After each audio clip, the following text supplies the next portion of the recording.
আমার ভাই কি বাবার মুখটা দেখতে পারবে? এই স্বাধীন দেশে কি আমাদের বিচার হবে? আমাদের বাবাদের কোথায়? আমাদের বাবাদের কেন গুম করা হয়েছিল?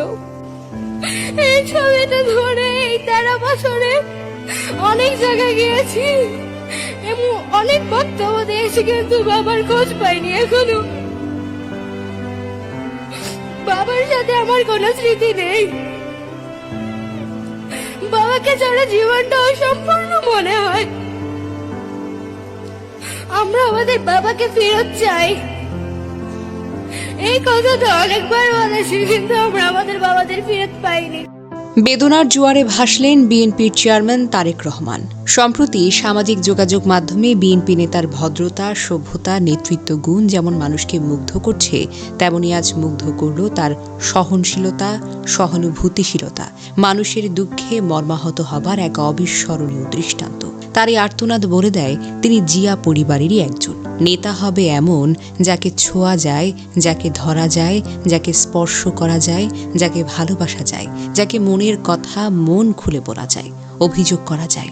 17 জানুয়ারি শনিবার বাংলাদেশ চীন মৈত্রী সম্মেলন কেন্দ্র শেরেবাংলা নগরে তারেক রহমানের উপস্থিতি তার ফুপিয়ে ফুপিয়ে কান্না যেন দেশবাসীকেও আহত করল। মঞ্চে দাঁড়িয়ে বাবা হারার সন্তান বাবার ছবি দেখিয়ে যখন বলে বাবার অনুপস্থিতির কথা, তাদের সঙ্গে না হওয়া কিছু কথা, নৃশংস মৃত্যুর বর্ণনা, সেই ছোট্ট বাচ্চাগুলোর মুখনিসৃত প্রতিটি শব্দ, প্রতিটি কথা যেন তারেক রহমানের হৃদয়কে একেবারে বিলীন করে যাচ্ছিল। তিনি নিজেকে আর ধরে রাখতে পারছিলেন না। এক তরুণী মঞ্চে দাঁড়িয়ে কাঁদতে কাঁদতে বললেন, আমার বাবাকে যখন নিয়ে যায় তখন আমার বয়স মাত্র 3। আমি তখন বাবা মানেটাও বুঝতাম না। আমি যদি জানতাম আমি আমার বাবাকে হারিয়ে ফেলবো, তাহলে আমি আমার বাবাকে ধরে কাঁদতাম। আমি আমার বাবাকে পাবো না সেটা আমি কখনো জানিনি। আমি ফুটপাত ধরে হেঁটে হেঁটে বাবার ছবি বুকে নিয়ে দাঁড়ে দাঁড়ে গিয়ে বাবাকে খুঁজেছি, কিন্তু পাইনি। কত জায়গায় গেলাম, কতবার বললাম আমার বাবাকে ফেরত দিন, কিন্তু পাইনি। বাবাকে ছাড়া জীবন যেন অসম্পূর্ণ। কতবার বাবাকে চেয়েছি, কিন্তু পাইনি। এই কথাগুলো যেন তারেক রহমানকে খুব খারাপভাবে স্পর্শ করছিল। হয়তো তিনিও তার ছোটবেলার সেই স্মৃতি কথা মনে করে বিলীন হয়ে গেছিলেন।